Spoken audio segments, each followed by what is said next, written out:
గట్టిగా చెప్దామా ఒకసారి? ఇంకా గట్టిగా చెప్పొచ్చా? Very good. 2 సమూయేలు గ్రంథము 21వ అధ్యాయము 15వ వచనము. లాస్ట్ వీక్ ఏం చెప్పారు ఏమైనా గుర్తుందా? లాస్ట్ వీక్ ఏం జరిగింది ఏమైనా గుర్తుందా? ఏమన్నా 1-2 పాయింట్స్ గుర్తుంటే చెప్పండి. ఏం చెప్పాను లాస్ట్ వీక్?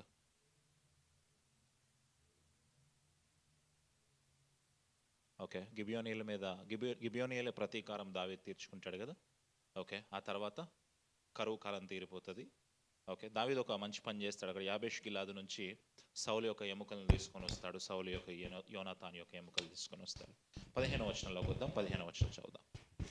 ఫిలిష్తీయులకును ఇశ్రాయేలీయులకును యుద్ధము మరలా జరగగా అక్కడ కాగుదాం. ఫిలిష్తీయులకును ఇశ్రాయేలీయులకును యుద్ధము మరలా జరగగా. ఇటు చూడండి, నన్ను చూడండి.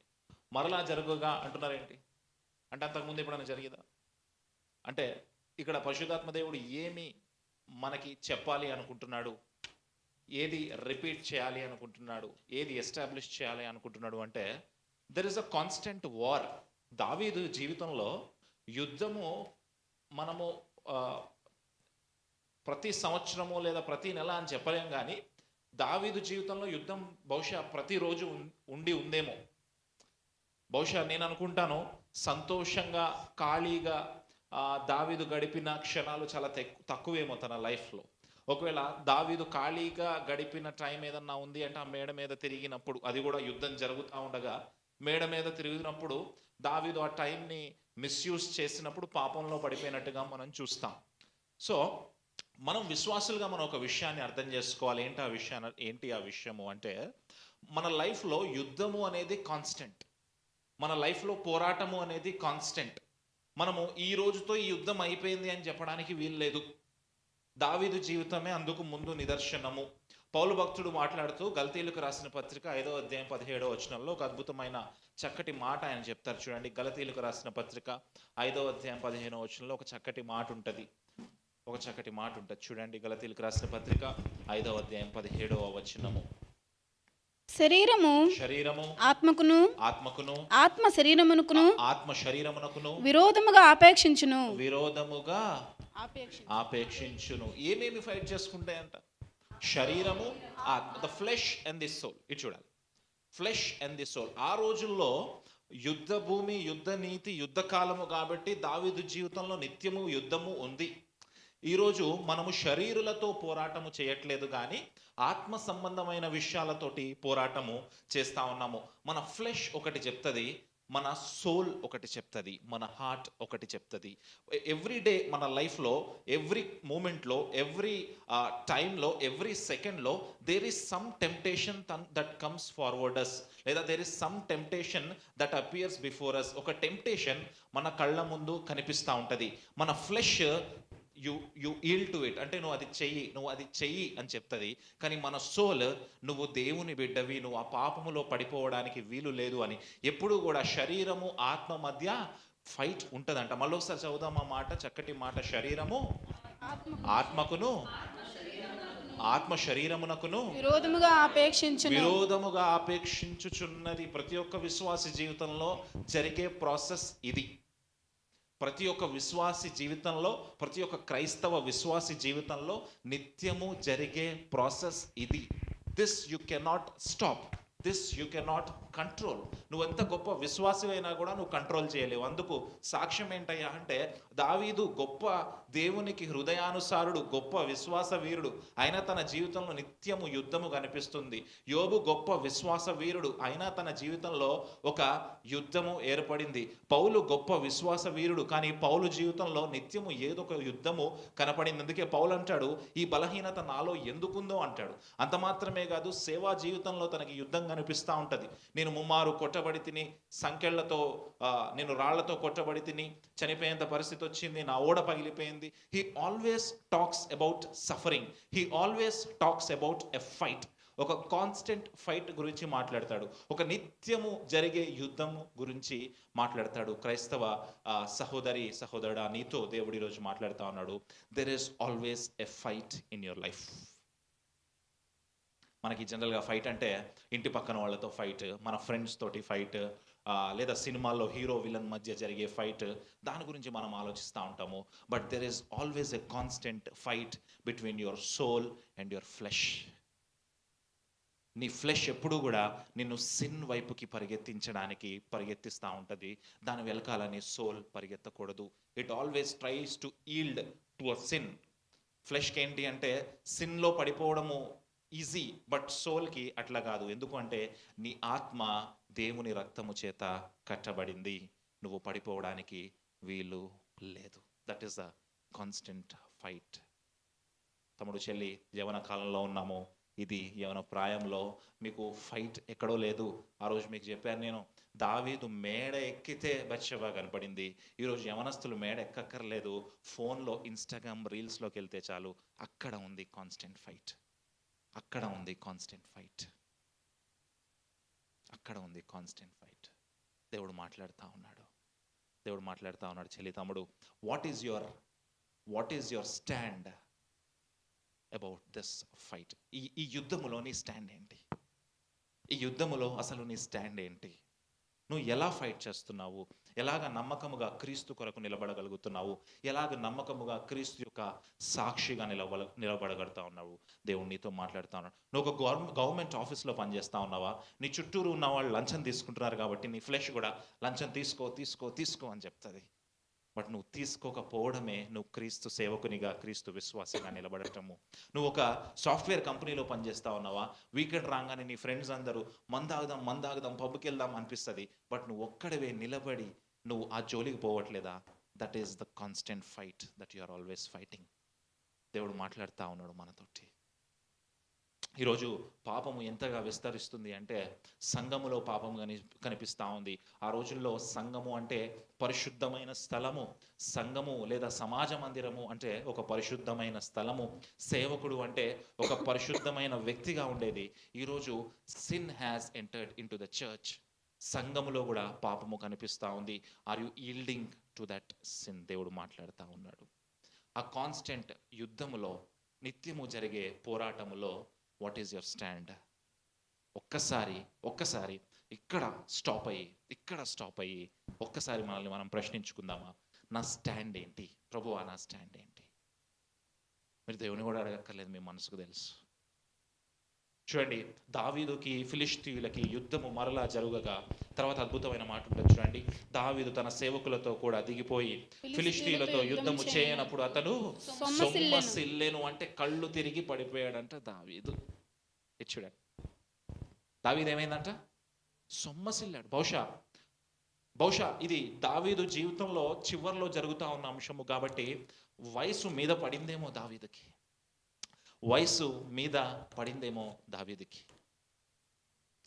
మనం ఒక విషయం అర్థం చేసుకోవాలి. ఇక్కడ ఏమర్థం చేసుకోవాలి తెలుసా?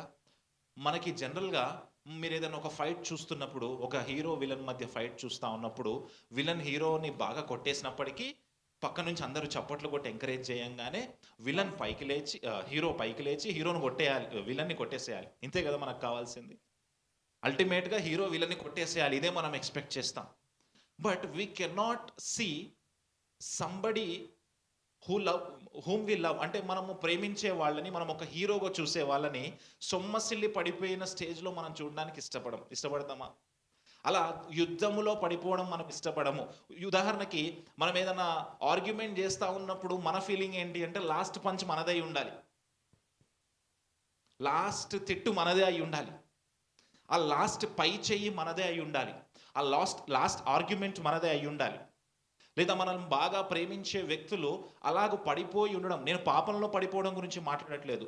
సొమ్మసిల్లి పడిపోయాను అంటే పాపంలో పడిపోయాడా? ఫిజికల్గా పడిపోయాడు. అలాగా మనకి నచ్చిన ఒక హీరో సొమ్మసిల్లి పడిపోవడం మనం ఊహించుకోలేము మన లైఫ్లో.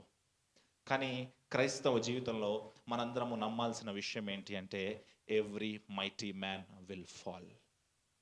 ప్రతి ఒక్క గొప్ప యుద్ధ వీరుడు కూడా పడిపోతాడు. ఒకసారి దావీదు జీవితాన్ని గుర్తు చేసుకోండి. గొలియాత్తో యుద్ధానికి వెళ్ళినప్పుడు దావీదులో మంచి ఉడుకు రక్తం కనిపిస్తుంది. హీ వాజ్ వెరీ యంగ్, గొప్ప పోరాటం చేస్తూ ఉన్నాడు. కానీ దావీదు యొక్క లాస్ట్ స్టేజ్ ఆఫ్ లైఫ్ వచ్చేసరికి దావీదు జీవితంలో ఏమైందంట? సొమ్మసిల్లి పడిపోయాడు. మీరు గమనించాల్సిన విషయం ఏంటి అంటే ఒక గొప్ప నాయకుడు, ఒక గొప్ప సేవకుడు పడిపోయినప్పటికీ అది శరీరానుసారంగా పడిపోయాడు, కానీ అతను దేవుని దృష్టిలో పడిపోలేదు. హల్లెలూయా. దేవుడు మాట్లాడుతూ ఉన్నాడు మనతోటి, దేవుడు మాట్లాడుతూ ఉన్నాడు. తమ్ముడు చెల్లి, the spiritual life is always a constant battle. ఇది ఎప్పుడు కూడా కాన్స్టెంట్ బ్యాటిల్గా ఉంటుంది, నిత్యము యుద్ధముగా ఉంటుంది. ఈ యుద్ధములో విశ్వాసులు పడిపోతారు, ఈ యుద్ధంలో సేవకులు పడిపోతారు, ఈ యుద్ధంలో నాయకులు పడిపోతారు, ఈ యుద్ధంలో కొంతమంది తమ లైఫ్ యొక్క జర్నీని కంప్లీట్ చేయకుండానే ముందుకు వెళ్ళిపోవచ్చేమో. ఆ లైఫ్ యొక్క జర్నీని టోటల్గా ఫినిష్ చేయకుండానే మనం ఆలోచించినట్టుగా అంత బ్రతకాలి ఇంత బ్రతకాలి అనుకుంటాం, కానీ వాళ్ళు మధ్యలోనే మన పక్కనే కూలిపోవచ్చేమో. కానీ క్రైస్తవ విశ్వాసిగా నా బాధ్యత ఏంటి తెలుసా? వాళ్ళ వైపు చూస్తూ, వాళ్ళ వైపు నిర్లక్ష్యంగానే ఉంటూ, వాళ్ళ గురించి చింతిస్తూ ఉండకుండా, వాళ్ళు విడిచిపెట్టిన యుద్ధం ఉంది కదా, వాళ్ళు అక్కడ ఆపిన యుద్ధం ఉంది కదా, అక్కడ నుంచి నువ్వు ఆ కత్తిని పట్టుకొని ముందుకు వెళ్ళి యుద్ధం చేయాలి. హల్లెలూయా. దేవుడు మాట్లాడుతూ ఉన్నాడు మనతోటి, దేవుడు మాట్లాడుతూ ఉన్నాడు. Everybody has that time to fall. శరీరము అనుకూలించినప్పుడు ప్రతి ఒక్కరూ పడిపోయే టైం ఒకటి ఉంటుంది. దావీదు సొమ్మసిల్లినట్టే ప్రతి ఒక్క క్రైస్తవ విశ్వాసి, ప్రతి ఒక్క క్రైస్తవ నాయకుడు కూడా సొమ్మసిల్లి కింద పడే టైం ఉంటుంది. చూడండి, ముందుకు చూడండి, 16వ వచనం. అప్పుడు రెఫాయీయుల సంతతి వారు ఇష్బి బెనోబా అని ఒకడుండెను. అతడు ధరించి ఉన్న ఖడ్గము క్రొత్తది. వాని ఈట 300 తులముల ఎత్తు ఇత్తడి గలది. నేను దావీదును చంపేదనని అతడు చెప్పి ఉండెను. ఎవడంట వీడు? రెఫాయీయుల సంతతి వాడు. చూడండి, జాగ్రత్తగా చూడండి. రెఫాయీయుల సంతతి వారంటే ఈ రెఫాయిమీలు ఎవరు? వీరు అనాకీయులు. అనాకీయులు అంటే ఎవరు? అనాకుకు పుట్టిన పిల్లలు. అసలు ఈ అనాక్ ఎవరు? నెఫీలీయులు. అసలు ఇదంతా లైన్ మనకు అర్థం కావాలి అంటే, సింపుల్గా మీకు చెప్పాలి అంటే, గొలియాతు వాళ్ళ తమ్ముళ్ళు వీళ్ళు, గొలియాతు యొక్క సిబ్లింగ్స్. అంటే వీళ్ళు ఎలా ఉంటారు చూడ్డానికి? గొలియాతులాగా ఉంటారు. సో ఇప్పుడు దావీదును చంపుతాను ఎవరు చెప్తున్నారు ఈ మాట? గొలియాతులా అంటాడు ఇంకొకడు. మీకు గుర్తుందా? దావీదు 5 రాళ్ళు తీసుకున్నాడు ఆ రోజు గొలియాతుని చంపడానికి. ఎందుకు 5 రాళ్ళు తీసుకున్నాడని చెప్పాను? గొలియాతుకు ఇంకో 4 అన్నదమ్ములు ఉన్నారు. ఒక రాయితో గొలియాతును పడేసిన వెంటనే ఒకవేళ మిగతా అన్నదమ్ముళ్ళు వస్తే కూడా David is ready for that battle. Okay, ఈ రాళ్లతో వాళ్ళని కొట్టి చంపుదాము అని. కానీ వాళ్ళు పారిపోయారు ఆ రోజు. చూడండి, దావీదు జీవితంలో చివరిలో మళ్ళీ ఆ స్టేజ్ వచ్చింది. ఆ వ్యక్తులు నిలబడి, వాడంట 300 తులముల ఇత్తడితో చేసిన కత్తెనది, ఖడ్గము క్రొత్తదంట, వాని ఈటె 300 తులముల ఎత్తు 300 తులాలతోటి చేసిన ఈటె అంట. అంత పెద్ద ఈటె నేను సాయి పట్టుకోగలమా? పట్టుకోలేం. అంత పొడుగున్నవాడు ఆ జయంట్ పట్టుకొని ఏమంటున్నాడంట? గుర్తుపెట్టుకున్నాడేమో బహుశా, గొలియాతుని దావీదే చంపాడు. అందుకే ఏమంటాడు తెలుసా? దావీదుని నేను చంపుతాను. చూడండి, గొలియాతుకి ఎట్లయితే అన్నదమ్ములు ఉన్నారో, తమ్ముడు చెల్లి చూడండి, నన్ను చూడండి, గొలియాతుకి ఎట్లయితే అన్నదమ్ములు ఉన్నారో పాపానికి కూడా అన్నదమ్ములు ఉన్నారు.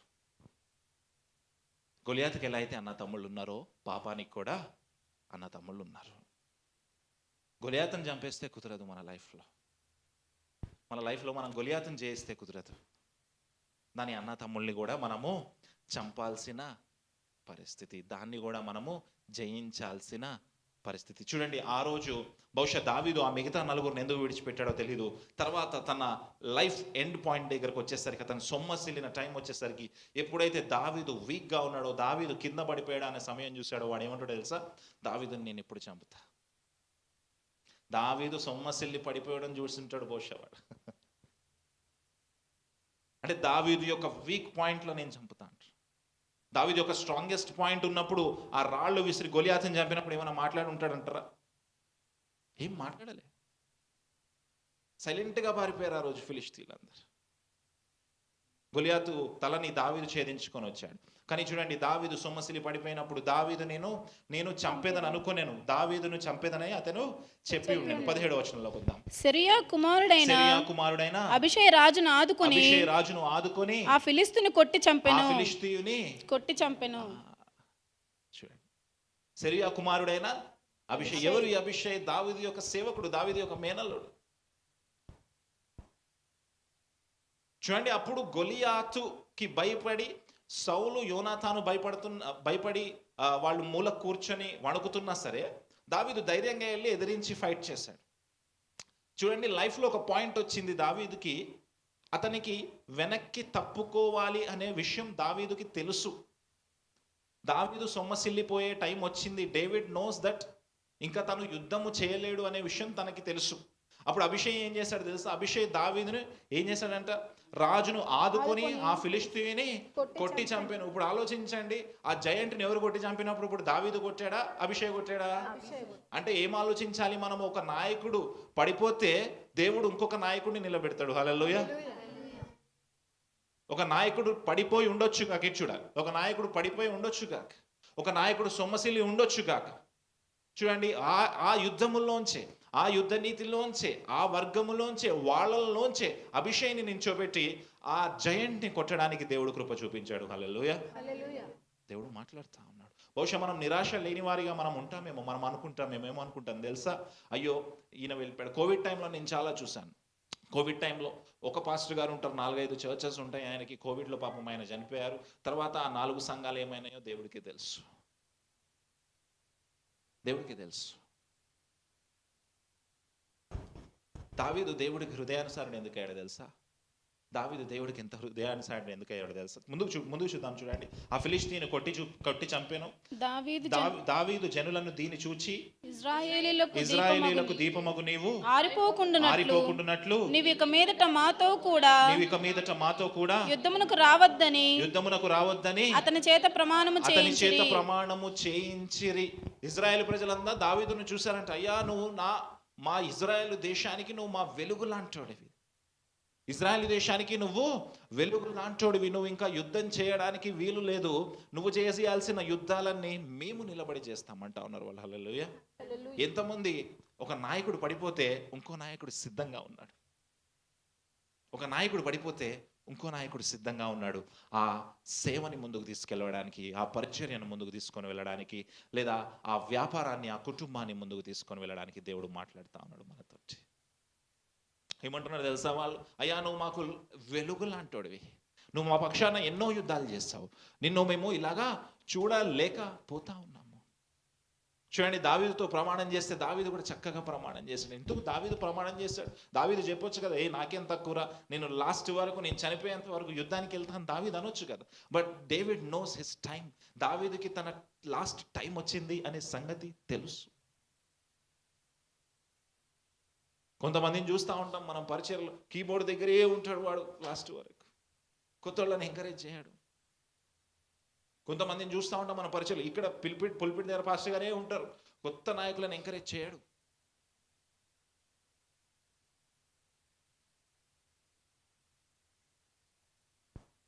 దేవుడు మాట్లాడుతూ ఉన్నాడు మనతో. ఇంకా అద్భుతమైన మాట ఏంటి తెలుసా?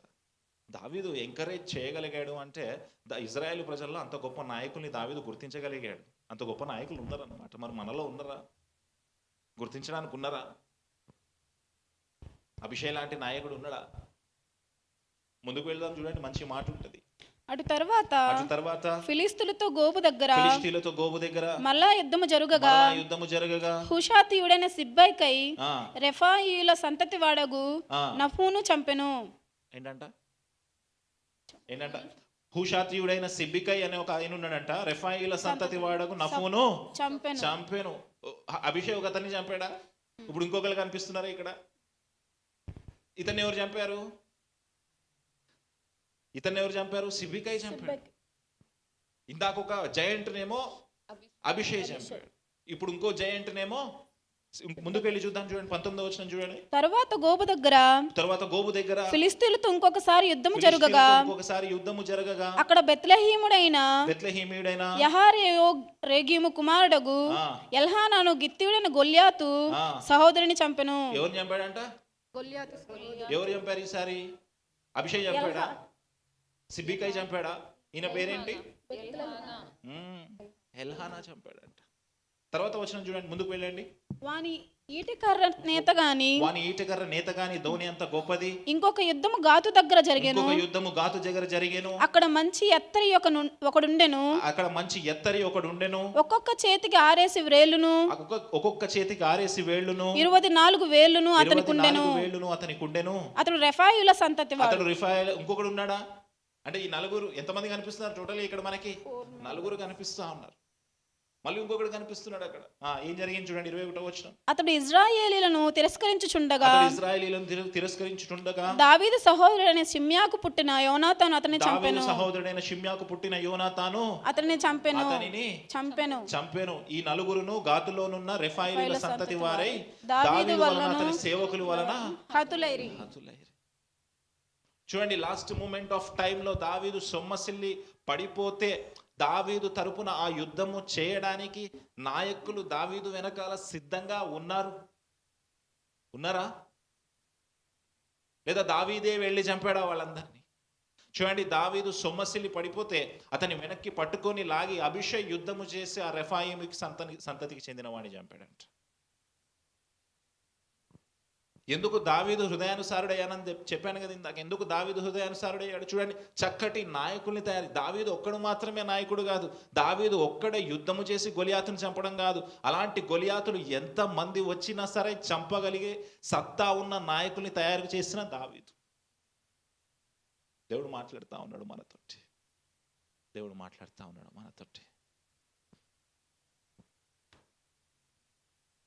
మరి అలాంటి నాయకుడిగా ఉండడానికి నువ్వు ఇష్టపడతా ఉన్నావా? దేవుడు మాట్లాడుతూ ఉన్నాడు. చూడండి, వాళ్ళందరూ దావీదుని ఎంకరేజ్ చేసి వెనక్కి తీసుకొని వచ్చి వాళ్ళు దావీదుతో ప్రమాణం చేయించుకున్నారంట. ఏమని ప్రమాణం చేయించుకున్నారు? నువ్వు యుద్ధానికి రావడానికి వీలు లేదు. దావీదు యాక్సెప్ట్ చేశాడా, రిజెక్ట్ చేశాడా? యాక్సెప్ట్ చేశాడు. దావీదు చెప్పొచ్చు కదా, నేనే యుద్ధం చేస్తా జీవితకాలం, ఈ 4 జైంట్స్ని కూడా నేనే చంపేసి చరిత్రలో నా పేరే ఉండాలి, వీళ్ళందరినీ నేను చంపినట్టు అనుకున్నాడు దావీదు. No, he gave chance to new generation. కొత్త తరానికి దావీదు ఛాన్స్ ఇచ్చాడు. కొత్త తరములో ఉన్న నాయకులను దావీదు నిలబెట్టాడు. ఎంతమంది ఈరోజు కొత్త తరం నాయకుల కోసం నిలబడడానికి సిద్ధంగా ఉన్నారు? ఈ ప్రశ్న డేవిడ్ అన్నని, నన్ను, అక్కని అడిగితే తెలుస్తుంది. ఎంతమంది ఎంకరేజ్ చేయడానికి సిద్ధంగా ఉన్నారు? ఎంతమంది ప్రమాణము చేయించుకొని మీకోసం మేము నిలబడతామని చెప్పడానికి సిద్ధంగా ఉన్నారు? సేవకులకు మాత్రమే తెలుస్తుంది.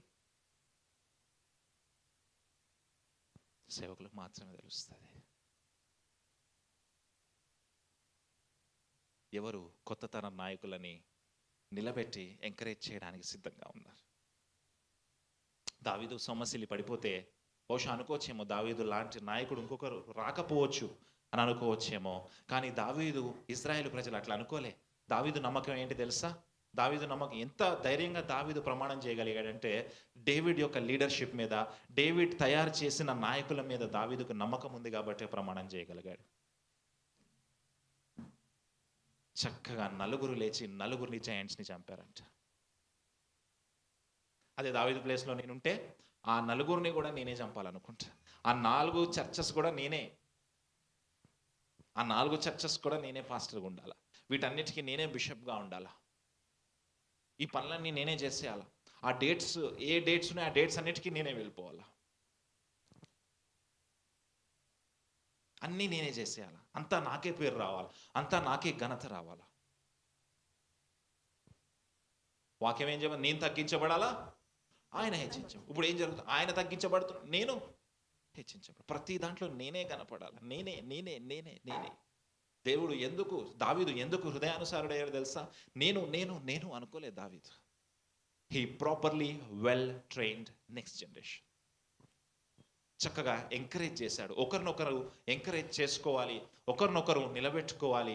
ఈ రోజుల్లో సేవా పరిచయంలో చాలా భారమైన పరిస్థితి ఏంటి అంటే, చిన్న సేవకులు, యవన సేవకులు, ఎంతోమంది యవనస్తులు గొప్ప గొప్ప నాయకులుగా ఎదగాలి, గొప్ప ప్యాషన్ కలిగి ఉండాలి, గొప్ప పరిచర్య చేయాలి అంటే they are suffering with limited resources, చాలా లిమిటెడ్ రిసోర్సెస్. ఒకే మీటింగ్లో 2 రోజుల మీటింగ్లో మేము కనిపిస్తాం. ఒక మీటింగ్లో డేవిడ్ కనిపిస్తే 1000 రూపాయలు ఇస్తారు. అదే మీటింగ్లో నేను కనిపిస్తే నాకు 2000 ఇస్తారు. ఇంకో మీటింగ్లో ఇంకో సేవకుడు వస్తే ఆయనకి 50,000 ఇస్తారు. ఏంటి తేడా?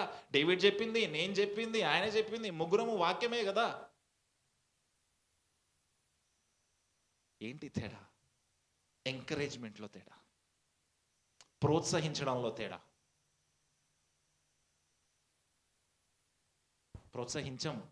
ప్రోత్సహించడం మానేసి ఏమంటారు తెలుసా? ఈ నాయకుడిలాగా ఇంకో నాయకుడు లేడు, వాళ్ళు లేరు, వీళ్ళు లేరు. చెప్పుకుంటే బాగానే ఉంటాయి అవన్నీ, వాళ్ళు లేరు వీళ్ళు లేరు అని. నువ్వు మరి ఎంకరేజ్ చేసావా ఎవరినన్నా? వాళ్ళు లేరు వీళ్ళు లేరు అనుకుంటున్నావా? ఎంతమంది కొత్త తరం సేవకుల కోసం నిలబడ్డావు? ఎంతమంది యవన సేవకుల కోసం నిలబడ్డావు?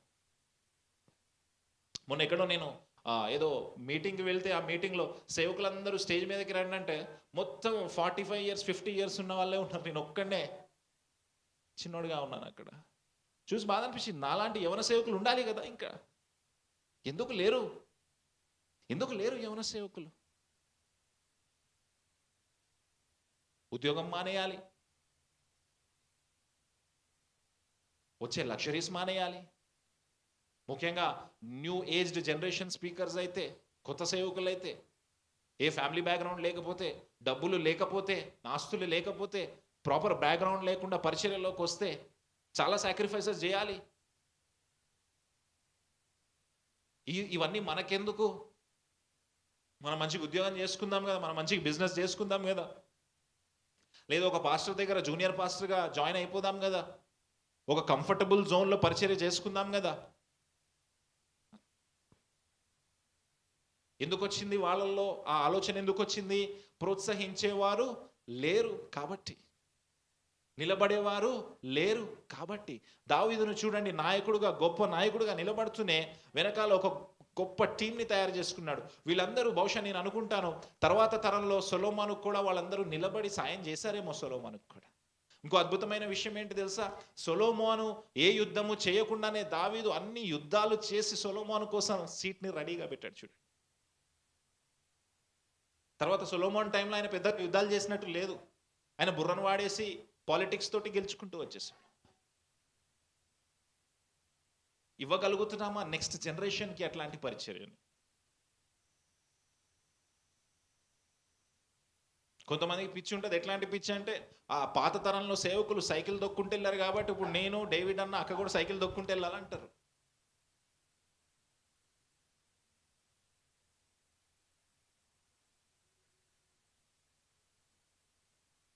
కొంతమంది ఏం చేస్తారంటే బస్సులో పరిచర్యకి వెళ్తే ఒక కానుకిస్తారు, కార్లో పరిచర్యకి వెళ్తే ఒక కానుకిస్తారు, లగ్జరీ కార్లో పరిచర్యకి వెళ్తే ఇంకో కానుకిస్తారు. ఎక్కడ ఎంకరేజ్ చేసావు నువ్వు సేవకుడిని? ఎక్కడ నిలబడ్డావు నువ్వు సేవకుడు కోసం? కబుర్లు మాత్రం చెప్తావు, ఇంకో సేవకుడు లేడు, ఇలాంటి వాళ్ళు రారు కాదు, నువ్వు తొక్కేస్తావు ఫస్ట్. చూడండి, దావీదు చక్కగా నిలబెట్టుకున్నాడు 4 సేవకుల్ని. పౌలు భక్తుడు ఈ మాట గురించి చక్కగా చెప్తాడు. చూడండి, ఎఫెసీయులకు రాసిన పత్రిక 4వ అధ్యాయం 9వ వచనం చూడండి. ఎంకరేజ్ చేసుకోవాలి ఒకరినొకరు అనే విషయం కోసం. ఎఫెసీయులకు రాసిన పత్రిక 4వ అధ్యాయం 9వ వచనం. ఎఫెసీయులకు రాసిన పత్రిక 4వ అధ్యాయం 9వ వచనం. ఆరోహణం ఆయననగా ఆయన భూమి యొక్క క్రింది భాగములకు దిగిననియు అర్థమించుచున్నది కదా. దిగినవాడు తానే సమస్తమును నింపునట్లు. 4:9 చదువుతున్నారా? 4వ అధ్యాయం 9వ వచనం చదవండి. దిగినవాడు తానే సమస్తము నింపునట్లు ఆకాశ మండలములన్నిటికంటే మరి పైకి ఆరోహణమైన వాడుడై ఉన్నాడు. మనమందరం విశ్వాస విషయంలోను దేవుని కుమారుని గూర్చిన జ్ఞాన విషయంలోను ఏకత్వము పొంది, ఏం పొందాలంట? ఏకత్వము పొంది సంపూర్ణ పురుషుల మగు వరకు అనగా క్రీస్తునకు కలిగిన సంపూర్ణతకు సమానమైన సంపూర్ణత కలవారమగు వరకు ఆయన ఇలాగు నియమించెను. పరిశుద్ధులు సంపూర్ణులగునట్లు క్రీస్తు శరీరము క్షేమాభివృద్ధి చెందుటకును పరిచర్య ధర్మము జరుగుటకును ఆయన కొందరిని అపోస్తలుగాను, కొందరిని ప్రవక్తలుగాను, కొందరిని సువార్తికులుగాను, కొందరిని కాపరులుగాను, ఉపదేశకులుగాను నియమించెను. అందువలన మనం ఇక మీదట పసిపిల్లలమై ఉండి మనుషుల మాయోపయాముల చేత వంచనతోను తప్పు మార్గమునకు లాగు కుయుక్తితోను గాలికి కొట్టుకొని పోవునట్లు కల్పింపబడిన ప్రతి ఉపదేశమునకు ఇటు అటు కొట్టుకొని పోవచ్చు అలల చేత ఎగరగొట్టబడిన వారమైనట్లు ఉండగా ప్రేమ కలిగి సత్యము చెప్పుచు క్రీస్తు వలె ఉండుటకు మనం అన్ని విషయంలో ఎరుగుదుము. అన్ని విషయంలో చూడండి అక్కడ ఏమంటా ఉన్నాడు తెలుసా? కొంతమందిని నేను ఇలా నిలబెట్టాను, కొంతమందిని ఇలా నిలబెట్టాను. వీళ్ళందరిని ఎందుకోసం నిలబెట్టాడు? సంఘ క్షేమాభివృద్ధి కోసము, క్రీస్తు శరీరము యొక్క క్షేమాభివృద్ధి కోసము. క్రీస్తు తలగా ఉన్నాడు, సంఘము శరీరముగా మిగతా భాగముగా ఉంది కదా, దాని క్షేమము కోసము you have to encourage each other. పరిచర్య ధర్మము జరిగించడము కోసము you have to encourage each other. జరుగుతుందా నిజంగా? అది ఆ ప్రోత్సహించుకోవడం జరుగుతుందా? ఒకళ్ళనొకళ్ళు ఎప్పుడు చివరిసారి ప్రోత్సహించుకున్నారు? అడగండి. శ్రావణిని సల్మా ఎప్పుడు చివరిసారి ప్రోత్సహించింది? విశాల్ని ఎప్పుడు సాయి చివరిసారి ప్రోత్సహించాడు? చక్కగా కలిసి టీ తాగదామంటే ప్రోత్సహించుకొని వెళ్తాము కదా. ఎప్పుడు ప్రేయర్లో ప్రోత్సహించుకున్నారు? ఎప్పుడు ప్రార్థనలో ప్రోత్సహించుకున్నారు? ఎప్పుడు విశ్వాసంలో ప్రోత్సహించుకున్నారు? ఎప్పుడు సమస్య వచ్చినప్పుడు కలిసి ప్రార్థన చేయగలిగారు? When was the last time you both encouraged each other? దేవుడు మాట్లాడుతూ ఉన్నాడు మనతోటి. ప్రోత్సహించే వారిగా ఉండాలి, నిలబెట్టే వారిగా ఉండాలి. కానీ విచారకరమైన విషయం ఏంటంటే సంఘము ఈరోజు పడేసే వారిగా ఉంది, డిస్ట్రక్టివ్గా ఉంది, కన్స్ట్రక్టివ్గా ఉండట్లేదు, పడగొట్టే వారిగా ఉంది సంఘము. అలాగున మన సంఘం ఉండడానికి వీల్లేదు. ఆమేన్. గట్టిగా చెప్దామా? ప్రోత్సహించే వారిగా ఉందుముగా కానండి. మళ్ళీ అనండి. ఆమేన్. ప్రోత్సహించాలి. విశ్వాసిని ప్రోత్సహించుకోవాలి. నాయకుడిని ప్రోత్సహించుకోవాలి. సంఘాన్ని ప్రోత్సహించుకోవాలి. కొత్త నిబంధన సంఘంలో మాసిదోనియా సంఘాల్లో వాళ్ళు పేద సంఘాలైనప్పటికీ అతి పేద సంఘాలని ప్రోత్సహించారంట. నేనే పేదరికంలో ఉన్నా, నేను నీకేమిస్తాను రా అనకూడదు. లాస్ట్ సండే మనం మాట్లాడుకున్నాం, శ్రమలలో ఆనందం. శ్రమలలో ఉన్నప్పటికీ ప్రోత్సహిస్తే, when you have that passion, ఆ ప్యాషన్ కలిగి ఉంటే దేవుడు నిన్ను దీవించడానికి ఇష్టపడతా ఉన్నాడు తమ్ముడు, చెల్లి. చూడండి, అలాగా దావీదు ప్రోత్సహించాడంట, నాయకులు తయారయ్యారంట. ఇప్పుడు మీరు చూసుంటారు 4 యుద్ధాలు జరిగాయి ఆ టైం ఫ్రేమ్లోనే. ఆ 5 వచనాలు 10 వచనాలు చదివేలోపే చాలా యుద్ధాలు జరిగాయి. ఎంత టైం పట్టిందో ఆ యుద్ధాలు జరగడానికి, ఎంత రక్తము చిందిందో ఆ యుద్ధాలు జరగడానికి. చాలా నార్మల్గా చదివేస్తున్నాం మనం. ఆ జైంట్స్ని చంపడానికి ఎంత ధైర్యం కావాల్సి వచ్చిందో ఆ సేవకులకి, దావీదు సేవకులకి.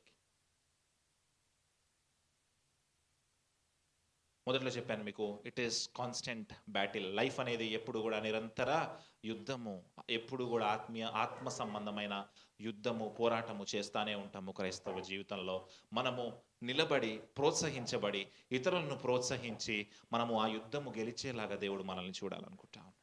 చూడండి, యుద్ధం అంతా అయిపోయిన తర్వాత 22వ వచనంలో చక్కటి దావీదు కీర్తన మనకు కనిపిస్తుంది.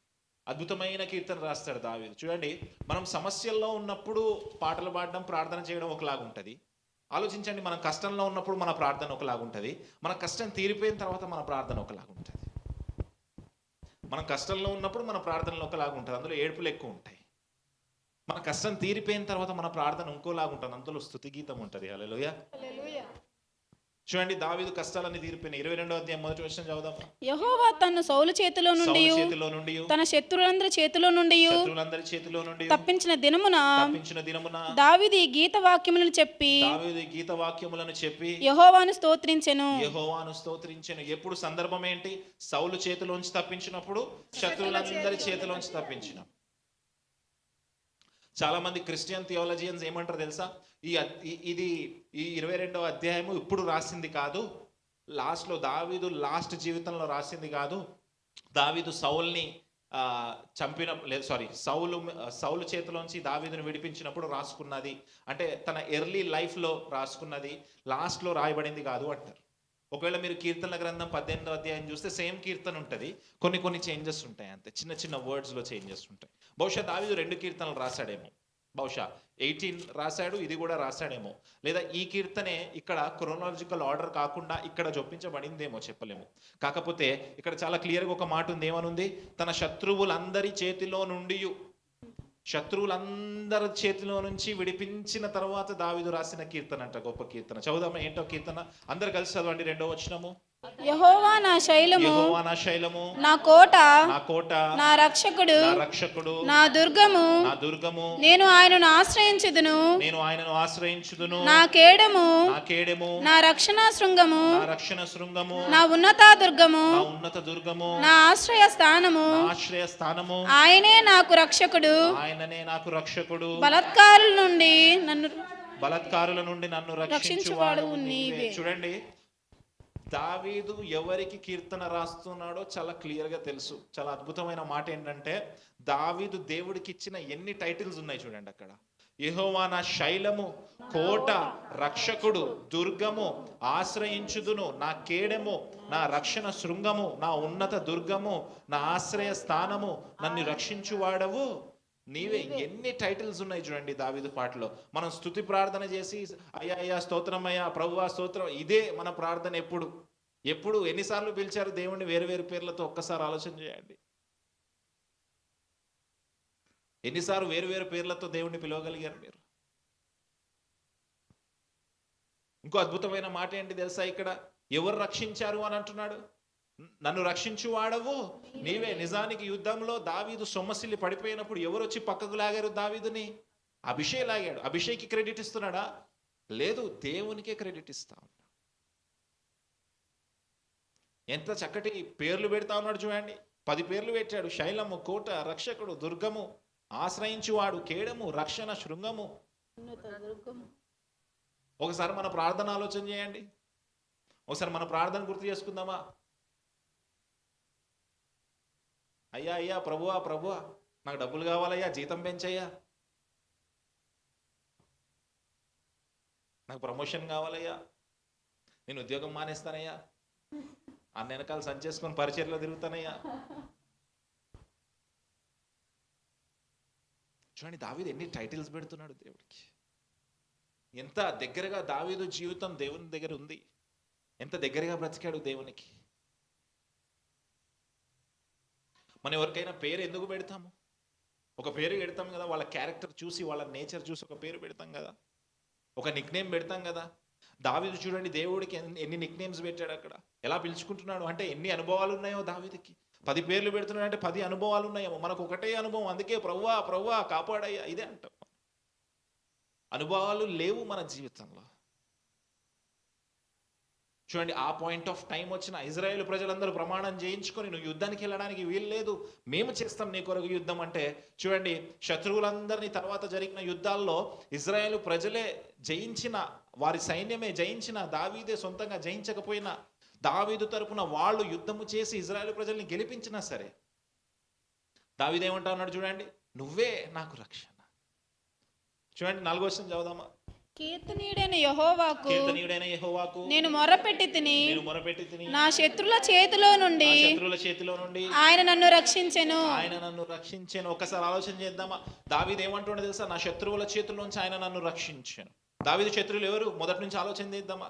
ఎవరెవరు ఉన్నారు దావీదు జీవితంలో శత్రువులు? ఫస్ట్ శత్రువు ఎవరు? సౌలు కంటే ముందు ఎవరు? గొలియాతు తర్వాత సౌలు తర్వాత ఫిలిష్తీయులు. ఓకే, ఫిలిష్తీయుల తర్వాత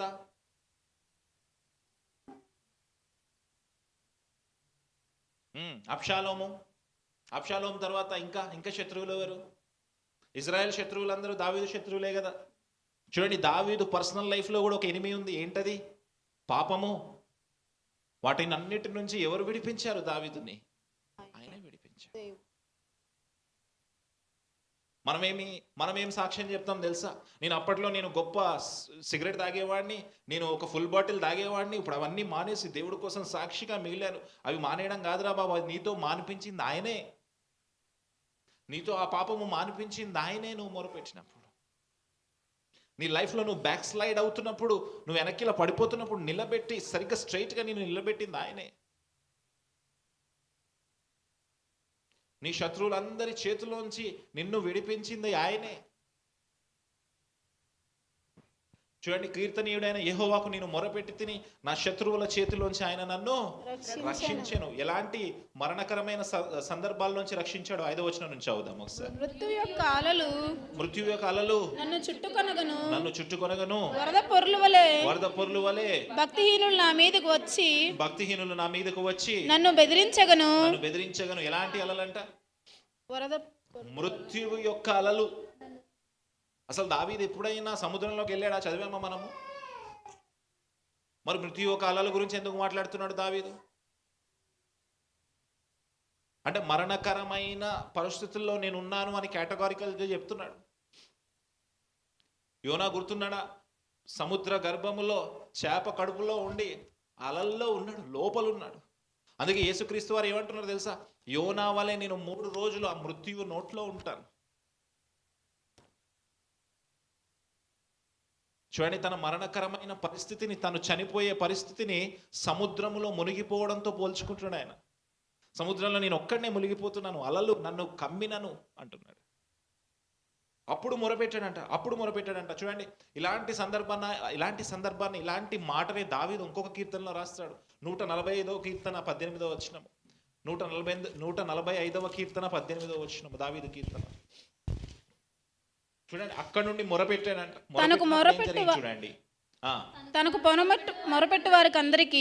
మొరపెట్టు వారందరికీ తనకు నిజముగా మొరపెట్టు వారందరికీ యెహోవా సమీపముగా ఉన్నాడు. ఉన్నాడా? మీ అందరికి యెహోవా సమీపముగా ఉన్నాడా? యెహోవా నిజంగా సమీపంగా మీకు? తనకు మొరపెట్టు వారికి, నిజముగా మొరపెట్టు వారికి సమీపముగా ఆయన ఉంటాడని వాగ్దానం చేస్తున్నాడు. నీ మాట నేను వింటాను ఆయన వాగ్దానం చేస్తా ఉన్నాడు. లాస్ట్ వీక్ గుర్తుందా? దానియేలు ప్రవక్త ప్రార్థన చేసినప్పుడు 3 వారాల తర్వాత సమాధానం వచ్చింది. కానీ ఇది దేవదూత ఏం చెప్పింది? నీ మాట, నీ ప్రార్థన మొదటి రోజు నుంచే దేవుడు వింటా ఉన్నాడు. మరి సమీపంగా ఉన్నావా? నిజంగా సమీపంగా ఉన్నావా? దేవునికి నిజంగా మొరపెడుతున్నావా? దావీదు అట్టి అనుభవాన్ని కలిగి ఉన్నాడు. దావీదు అలాంటి మొరపెట్టాడు దేవుడికి. చూడండి, అలాంటి మొరపెట్టినప్పుడు మృత్యు యొక్క అలలు నన్ను చుట్టుకొనను, వరద పొర్లు వలె భక్తిహీనులు నా మీదకు వచ్చి నన్ను బెదిరించగను. తర్వాత చదవండి. పాతాళ పాశం నన్ను అరికట్టగను, మరణపు ఊరులు నన్ను ఆవరించగను. నా శ్రమలో నేను యెహోవాకు మొరపెట్టి తిని, నా దేవుని ప్రార్థన చేసి తిని, ఆయన తన ఆలయములో ఆలకించి నా ప్రార్థన అంగీకరించెను. నా మొర్ర ఆయన చెవుల్లో చొచ్చెను. అప్పుడు భూమి కంపించి అదిరెను. పరమ మండలపు పునాదులు వణకెను. ఆయన కోపింపగా అవి కంపించెను. ఆయన నాసికారంధ్రములో నుండి పొగ పుట్టెను. ఆయన నోటి నుండి అగ్ని వచ్చి దహించెను. నిప్పు కణములను రాజబెట్టెను. మేఘములను వంచి ఆయన వచ్చెను. ఆయన పాదముల క్రింద గాఢాంధకారము కమ్మి ఉండెను. కెరూబు మీద ఎక్కి ఆయన ఎగిరి వచ్చెను. గాలి రెక్కల మీద ప్రత్యక్షమాయెను. గుడారము వలె అంధకారము తన చుట్టూ వ్యాపింపజేసెను. నీటి మబ్బుల సముదాయములను, ఆకాశపు దట్టు మేఘములను వ్యాపింపజేసెను. ఆయన సన్నిధి కాంతిలో నుండి నిప్పు కణములు పుట్టెను. దేవుడు ఎప్పుడైతే దావీదు యెహోవాకి మొర పెడితే యెహోవా దేవుడు ఎలా వచ్చాడంటే దావీదు దగ్గరికి ఒక చక్కటి కేటగారికల్గా రాస్తున్నాడు. కెరూబు మీద ఎక్కి వచ్చాడంట. ఆయన నాసికారంధ్రములోంచి ఏం పుట్టిందంట? పొగ పుట్టిందంట. ఎక్కడి నుంచి వస్తుందా పొగ? ఆయన నోటి నుండి అగ్ని వచ్చి దహించెను. నిప్పు కణములు రాజ పెట్టెను. చూడండి, దావీదు వైపు 600 మంది లేనప్పుడు కూడా ఎదురుగా 20,000 మంది ఉన్న యుద్ధాలు గెలిచాడు. ఎలా గెలిచాడు? బహుశా అనుభవాన్ని గుర్తు చేసుకుంటున్నాడేమో దావీదు. ప్రభువా, నేను కాదు యుద్ధం చేసింది. ప్రభువా, నేను కాదు గొలియాతుని చంపింది. ప్రభువా, నేను కాదు వాళ్ళందరినీ చంపింది. అబ్షాలోముతో పాటు అబ్షాలోము వల్ల అరణ్యంలోకి వెళ్ళిపోయిన తర్వాత యుద్ధము చేయించింది నేను కాదు ప్రభువా, నువ్వు ఇలాగొచ్చి నన్ను రక్షించావు అని చెప్తున్నాడు దావీదు.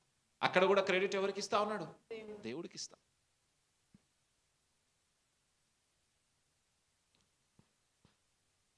ఒకసారి మనం ఏదైనా విజయం సాధించి ఒక్కసారి మనం థ్యాంక్స్ గివింగ్ ప్రేయర్ పెడితే ఆ సాక్ష్యం గుర్తు తెచ్చుకుందామా? మన కష్టం గురించి మనం ఎంత పొగడుకుంటామో కదా.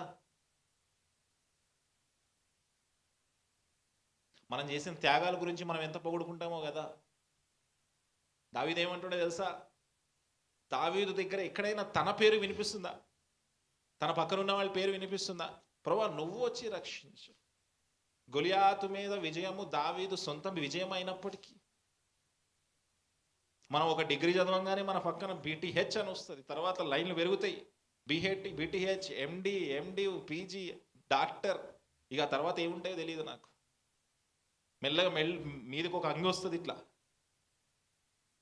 ఆ తర్వాత బిషప్పే డైరెక్ట్గా. ట్యాగ్లైన్ సిస్టమ్ మనకి. అంతర్జాతీయ సువార్థికుడు, అంతర్జాతీయ ప్రసంగికుడు డేవిడ్ అన్న అంతర్జాతీయ సువార్త గాయకుడు.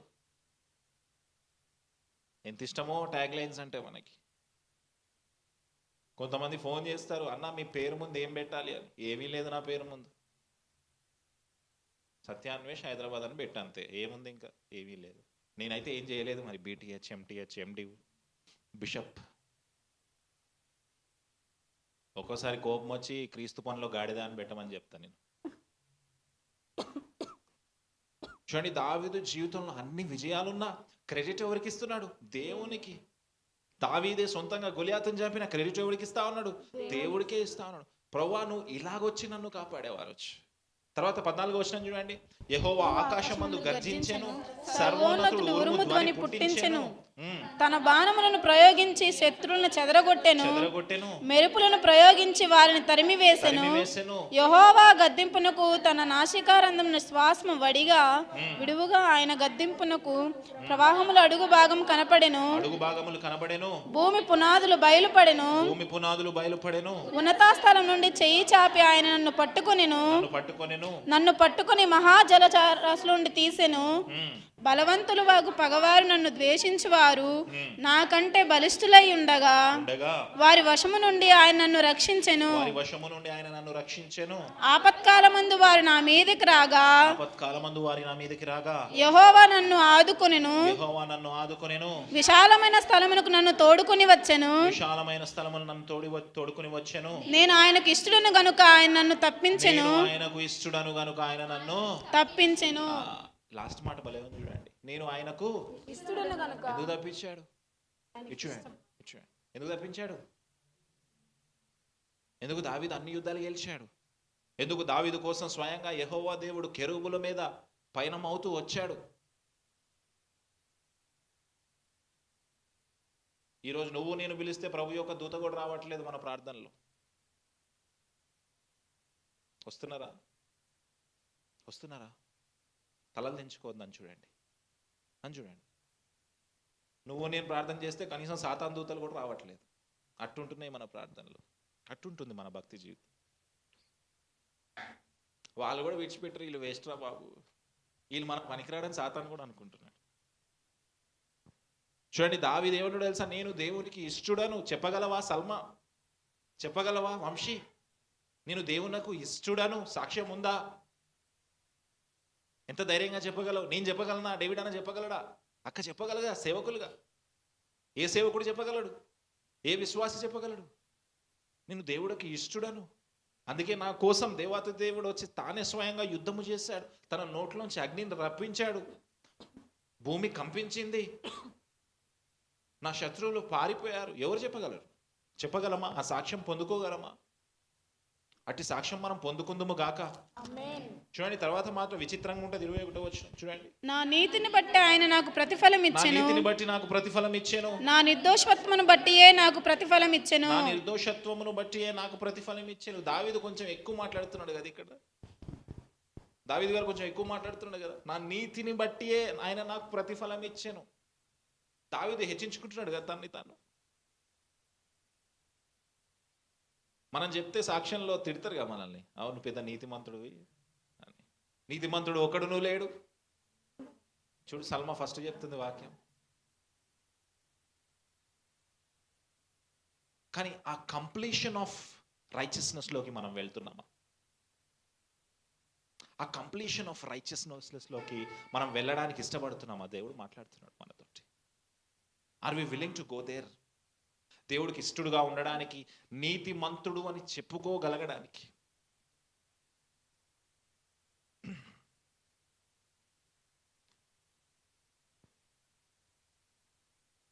మన నీతి ఎట్లుంటుంది తెలుసా? సమాధుల మీద రాస్తాం కదా మనం, మంచి పోరాటం పోరాడి తిని. ఆడు పెద్ద వ్యభిచారై ఉంటాడు, వాడికి కూడా రాసేస్తాం మనం, తెలిసి కూడా రాస్తాం. ఎవరిని జడ్జ్ చేయట్లేదు, ఐఎమ్ నాట్ జడ్జింగ్ ఎనీబడి. మనల్ని మనం ఇంట్రోస్పెక్షన్ చేసుకోవాలని చెప్తాం. Try to introspect. నీతి గొప్పగా ఉందా? నీతి అనే థర్మోమీటర్ని నేను తీసుకొచ్చి మీ నోట్లో ఇప్పుడు పెడితే ఎంత నెంబర్ వస్తుంది మీకు? ముందు అడ్డంగా ఊపుతుంది మనోజ్ఞ, ట్రై కూడా చేయట్లేదు. నీతి అనే థర్మోమీటర్ తీసుకొచ్చి నేను పెట్టుకుంటే నాకెంత నెంబర్ వస్తుంది? డేవిడ్కి పెడితే డేవిడ్కి ఎంత నెంబర్ వస్తుంది? చెప్పగలుగుతామా? నా నీతిని బట్టి ఆయన ప్రతిఫలం ఇచ్చాను, అలా చెప్పుకునే పరిస్థితి ఉండాలేమో. పౌలు గారు చక్కటి మాటలు తిమోతికి బోధిస్తే ఏమంటారు తెలుసా? ఒకసారి చదువుదాం చూడండి ఆ మాట. తిమోతికి రాసిన 2వ పత్రిక 2వ అధ్యాయం 21వ వచనం. 2వ అధ్యాయం 21వ వచనం. తిమోతికి రాసిన 2వ పత్రిక 2వ అధ్యాయం 21వ వచనం. ఎవడైనను వీటిలో చేరక తన్ను తాను పవిత్రపరచుకునే ఎడల వాడు పరిశుద్ధపరచబడి యాజమానుడు వాడుకొనుటకు అర్హమై వాడుకొనుటకు అర్హుడనై ప్రతి సత్కార్యమునకు సిద్ధపరచబడి ఘనత నిమిత్తమైన పాత్రయుండును. ఎప్పుడు పరిశుద్ధపరచబడినప్పుడు, పవిత్రపరచబడినప్పుడు, అంటే ఆ జోన్లోకి వెళ్ళడానికి మనం ఇష్టపడుతున్నామా? ఆ జోన్లోకి వెళ్ళడానికి మనం ఇష్టపడుతున్నామా? అది క్వశ్చన్. నిజంగా జోన్లోకి వెళ్ళడానికి ఇష్టపడితే నేను నీతిమంతుడిని అన్న నువ్వు గర్వంగా చెప్పుకునే పరిస్థితి ఉంటుంది ఒకరోజు. దేవుడికి నేను ఇష్టండని చెప్పుకునే పరిస్థితి ఉంటుంది ఒకరోజు. దేవుడు ఇస్తాడు అట్లాంటి సాక్ష్యం. దేవుడే స్వయంగా నీ గురించి సాక్ష్యం చెప్తాడు. యోబు గురించి దేవుడు సాక్ష్యం చెప్పినట్టుగా. కానీ ఆ ప్రాసెస్లో వెళ్ళడానికి ఏం జరుగుతుంది తెలుసా? శ్రమ, సఫరింగ్ సఫరింగ్ సఫరింగ్ సఫరింగ్. చూడండి, దావీదు అంటున్నాడు, నా నీతిని బట్టి నాకు ప్రతిఫలం ఇచ్చిన. 22వ వచనం చదువుదాం. యెహోవా మార్గమును నేను అనుసరించుచున్నాను, భక్తిహీనుడైన దేవుని విడిచిన వాడను కాను. ఆయన న్యాయ విధులన్నిటినీ నేను లక్ష్య పెట్టుచున్నాను. ఆయన కట్టడలను త్రోసివేసిన వాడను కాను. దోషక్రియలు నేను చేయనొల్లకుంటిని. ఆయన దృష్టికి యథార్థుడనైతిని. కావున నేను నిర్దోషినైండుట యెహోవా చూచెను. తన దృష్టికి కనబడిన నా చేతుల నిర్దోషవతను బట్టి నాకు ప్రతిఫలం ఇచ్చెను. చూడండి, దోషక్రియలు చేయలేదా దావీదు? చేయలేదా? మన అబద్ధం చెప్తున్నాడా ఇక్కడ? చేశాడు, పడిపోయాడు, కానీ లేచి నిలబడ్డాడు, పశ్చాత్తాపడ్డాడు, మళ్ళీ దేవునితో సమాధానం కలిగి ఉన్నాడు. చూడండి తర్వాత వచనం. దయగల వారి ఎడల నీవు దయ చూపించెదవు, యథార్థవంతుల ఎడల నీవు యథార్థవంతుడుగా నుందువు. సద్భవము గల వారి ఎడల నీవు సద్భవము చూపుదువు. మూర్ఖుల ఎడల నీవు వికటముగా నుందువు. శ్రమపడు వారు నీవు రక్షించెదవు. గర్విష్ఠులకు విరోధివై వారిని అణచివేసెదవు. యెహోవా నీవు నాకు దీపమై ఉన్నావు. యెహోవా చీకటిని నాకు వెలుగుగా చేయును. నీ సహాయము చేత నేను సైన్యములను జయింతును. నా దేవుని సహాయము వల్ల నేను ప్రాకారములను దాటుదును. దేవుడు యథార్థవంతుడు. యెహోవా వాక్కు నిర్మలము. ఆయన శరణుజొచ్చు వారికందరికి ఆయన కేడము. ఇప్పుడు చూడండి, 30వ వచనం దగ్గరికి వచ్చేసరికి ఏమంటున్నాడు తెలుసా? నీ సహాయము చేత నేను సైన్యములను జయింతును. స్టార్టింగ్ లో చెప్పలే అది. స్టార్టింగ్ లో నేను ఇంత కష్టపడ్డాను ప్రభువా, నేను అంత కష్టం చేశాను, ఇంత కష్టం చేశాను అని చెప్పలే. మధ్యలో ఎక్కడికి వచ్చిన తర్వాత ఏమంటుండే తెలుసా? మొత్తం క్రెడిట్ అంతా ఆయనకి ఇచ్చిన తర్వాత, ప్రభువా నేను ఏ యుద్ధం గెలిచినా సరే అది నీ సహాయంతో. నేను ఏ ప్రాకారమును పగలగొట్టి ఆ ప్యాలెస్లోకి ఆ రాజులను చెరపట్టి నేను ఆ యుద్ధాలు గెలిచినా సరే అది ఎవరి వలన? ప్రభువా నీ సహాయము వలనే. చూడండి, ఈ దేవుడు యథార్థవంతుడు. దేవుడు అంట ఏ దేవుడికి నీ సాక్ష్యం చెప్తారా? ఇంకెవరి పేరైనా ఎవరైనా నిలబడి నా దేవుడు యథార్థవంతుడు అని ఇంకెవరైనా చెప్పగలరా? కేవలం క్రైస్తవులు మాత్రమే చెప్పగలరు. హల్లెలూయా. మన దేవుడు యథార్థవంతుడు అనండి, గట్టిగా చెప్పండి. ఆయన యథార్థవంతుడైన దేవుడు. ఆయన యథార్థ హృదయాల కోసం ఎదురు చూస్తా ఉన్నాం. ఎఫెసీయులకు రాసిన పత్రిక 6వ అధ్యాయం 10వ వచనం. ఎఫెసీయులకు రాసిన పత్రిక 6వ అధ్యాయం 10వ వచనం.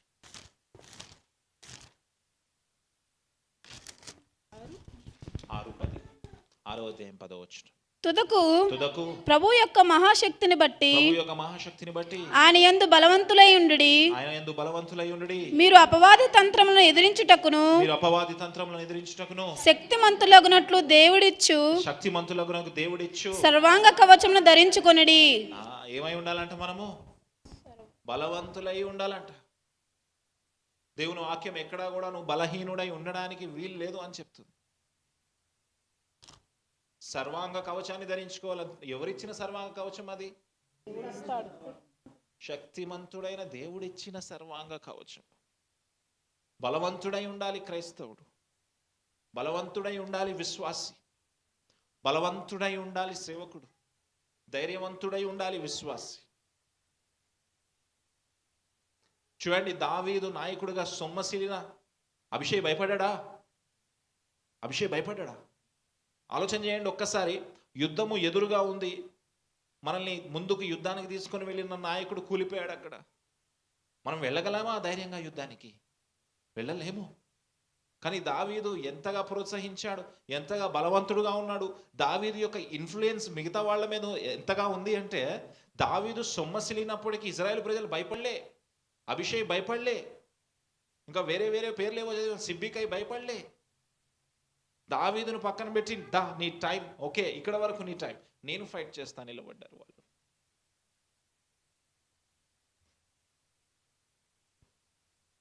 మనం వేరే వాళ్ళ గురించి చెప్తా ఉంటాం, చాలా బలహీనంగా ఉన్నాడన్నా.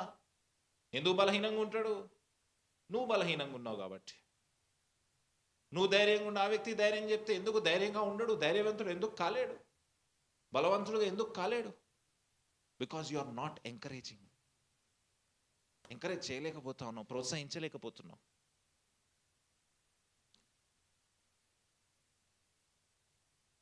దేవుడు మాట్లాడుతూ ఉన్నాడు మనతోటి. బలవంతులుగా ఉండడానికి దేవుడు నిన్ను బలవంతులుగా చేయడానికి ఇష్టపడతా ఉన్నాడు. ఆ సర్వాంగ కవచాన్ని నీకు ఇవ్వడానికి దేవుడు ఇష్టపడతా ఉన్నాడు.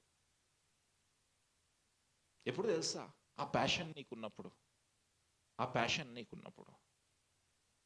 నేను ఎప్పుడూ చెప్పాను, జనవరి 1కి చెప్పాను మీకు, కృపావరాలు కావాలని చెప్పి ప్రార్థన చేయమని. జనవరి 1 ప్రసంగం గుర్తుందా మీకు అసలు? ఏంటి ఆ ప్రసంగం చెప్పండి. తలూపుతున్నారు. కృపావరాలు కావాలి అంటే ఎంతమంది చేస్తారు? మీరు అందరూ ఎత్తారా? ఏ వరం కోసం ప్రార్థన చేస్తున్నారు? మనోజ్ఞ చూడండి, మెల్లగా డైరీలోకి దూరింది. క్వశ్చన్ అడుగుతున్నానని. ఎంతమంది ప్రార్థన చేశారు? చేయొద్దండి.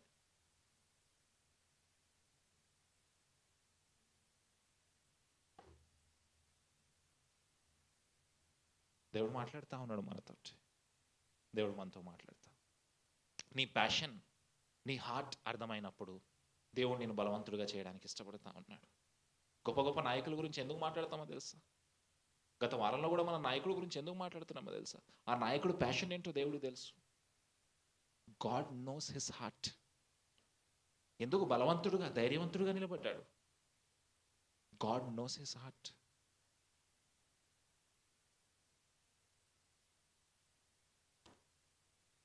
మరి what about your heart? What about your passion?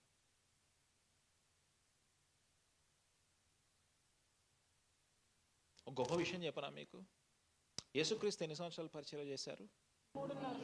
పౌలు ఎన్ని సంవత్సరాలు పరిచయం చేశాడు? యేసుక్రీస్తు కంటే ఎక్కువ చేశాడా తక్కువ చేశాడు? యేసుక్రీస్తు శిష్యులు ఎక్కువ చేశారు కదా. చూడండి, ఒకవేళ నీలో ఆ హార్ట్ ఉంటే, నీలో ఆ ప్యాషన్ ఉంటే, ఆయన 3.5 సంవత్సరాలు మాత్రమే చేసి నీతో 30 సంవత్సరాలు పరిచయం చేయించుకోవాలనుకుంటున్నాడు. హల్లెలూయా. చూడండి, అపోస్తలులు క్రీస్తు కంటే గొప్ప కార్యములు చేసిరి. ఎందుకు చేశారు? దేవుడు యేసుక్రీస్తు చెప్పుకోవచ్చు కదా, నేనే గొప్ప, నేనే గొప్ప, నేనే గొప్ప కార్యాలు చేశాను, నేనే అద్భుత కార్యాలు చేశాను. శిష్యుల్ని ఎందుకు ట్రైన్ చేయాలి? దావీదు అనుకోవచ్చు కదా, నేనే అందరినీ గొలియాతుని జయించాను, వాళ్ళను కూడా నేనే చంపుతాను. ఎందుకు దావీదు శిష్యులను ట్రైన్ చేశాడు?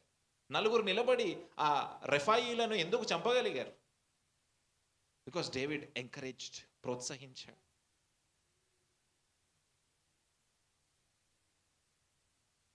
దేవుడు నీతో గొప్ప కార్యాలు చేయించుకోవడానికి సిద్ధంగా ఉన్నాడు. మరి నువ్వు సిద్ధంగా ఉన్నావా? What is your heart? నీ హృదయం ఏంటో దేవుడు చూస్తా. ముందుకు వెళ్దాం. 32వ వచనం. యెహోవా తప్ప దేవుడేడి? మన దేవుడు తప్ప ఆశ్రయ దుర్గమేది. దుర్గమేది? దేవుడు నాకు బలమైన కోటగా ఉన్నాడు. కోటగా ఉన్నాడు. ఆయన తన మార్గమునందు యథార్థవంతుడు నడిపించును. ఆయన నా కాలు జింక కాళ్ళ వలె చేయును. ఆయన నా కాళ్ళు జింక కాళ్ళ వలె చేయును. ఎత్తైన స్థలముల మీద నన్ను నిలుపును. ఎత్తైన స్థలం మీద నన్ను నిలుపును. నా చేతులకు యుద్ధము చేయ నేర్పువాడు ఆయనే. నా చేతులకు యుద్ధము చేయు నేర్పువాడు ఆయనే. నా బాహుబావులు ఇత్తడి విల్లును ఎక్కుబెట్టును. నా బాహువులు ఇత్తడి విల్లులను ఎక్కుపెట్టును. చూడండి దావీదు ఏం చెప్తున్నాడు చూడండి, నా కాళ్ళు జింక కాళ్ళ వలె చేయును. ఎవరు చేస్తారంటే అట్లా? ఆయన జింక కాళ్ళ వల్లే కాళ్ళు ఉన్నాయంటే ఏంటి? నేను ఫాస్ట్గా పరిగెడుతున్నాను. I have that skill of running. నేను ఎత్తైన స్థలములకు ఎక్కగలను. I can go to the pinnacles of a tower. ఎలా వెళ్ళగలను? ఎవరిస్తున్నారు ఆ స్కిల్?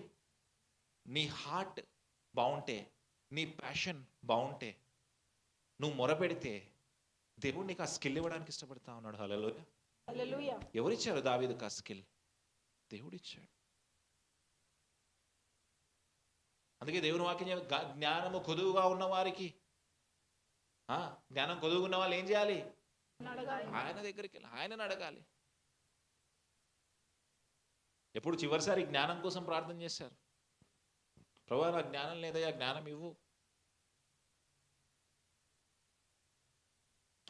స్కిల్ కోసం ఎప్పుడు చివరిసారి ప్రార్థన చేశారు? God I want a skill to do this job. ఈ ఉద్యోగం చేయడానికి నాకు స్కిల్ కావాలి. ప్రభువా నాకు వాక్యం చెప్పడానికి జ్ఞానం కావాలి. ప్రభువా నువ్వు నా పరిస్థితిని, నా ఆర్థిక ఇబ్బందుల్ని తీసివేసి నన్ను నిలబెట్టుకో, నాకు స్కిల్ ఇవ్వు. I want to do something for you.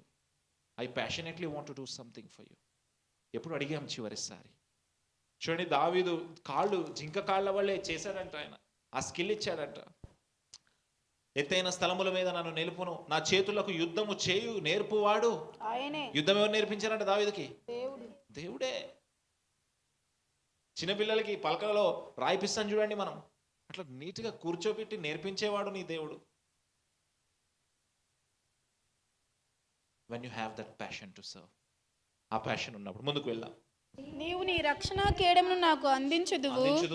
నీ స్వాత్వికము నన్ను గొప్ప చేయును. నా పాదములకు చోటు విశాలపరచుదువు. నా చీల మండలు బెనకలేదు.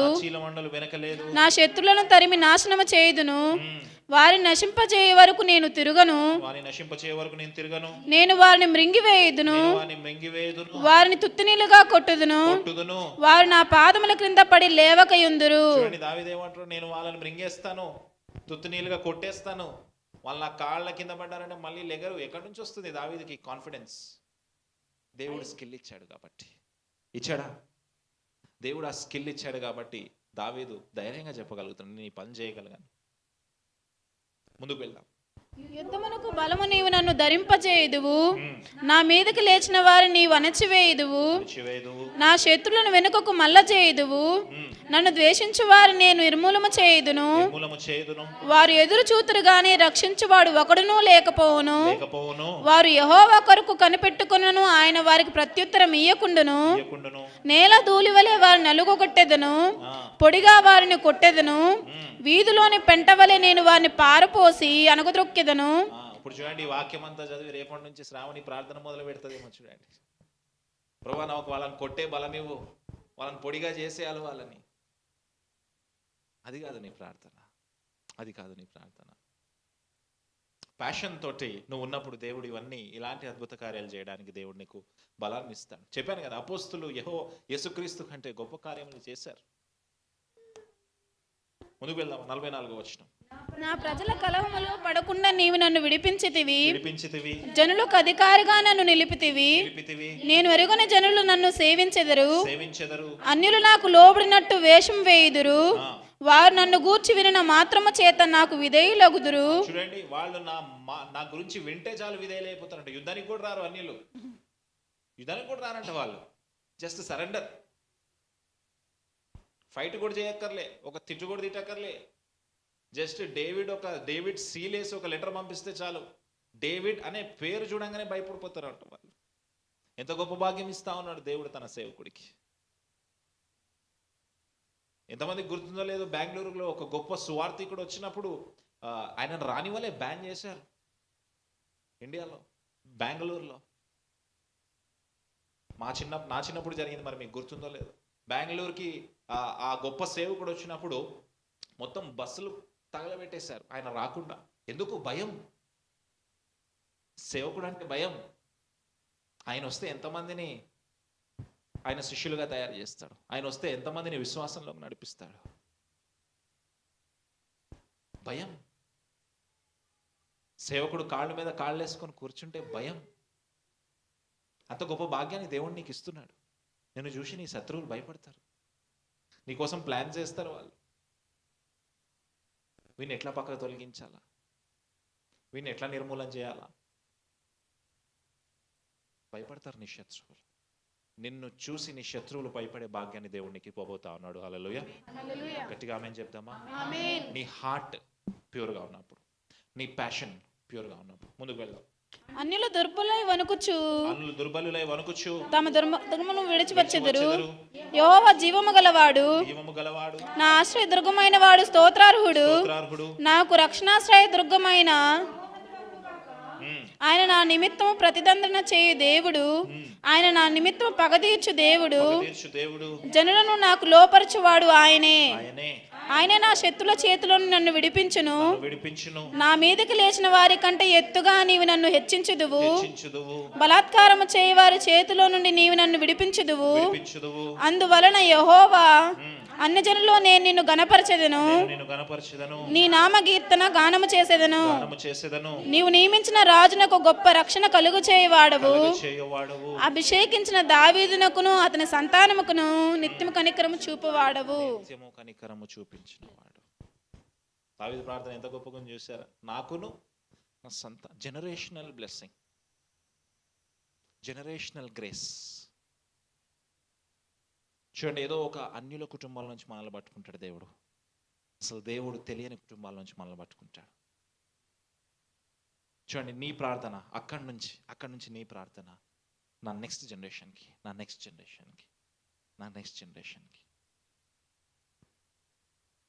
ఇవన్నీ ఎప్పుడు సాధ్యం అంటే when your heart is pure, when your passion is pure.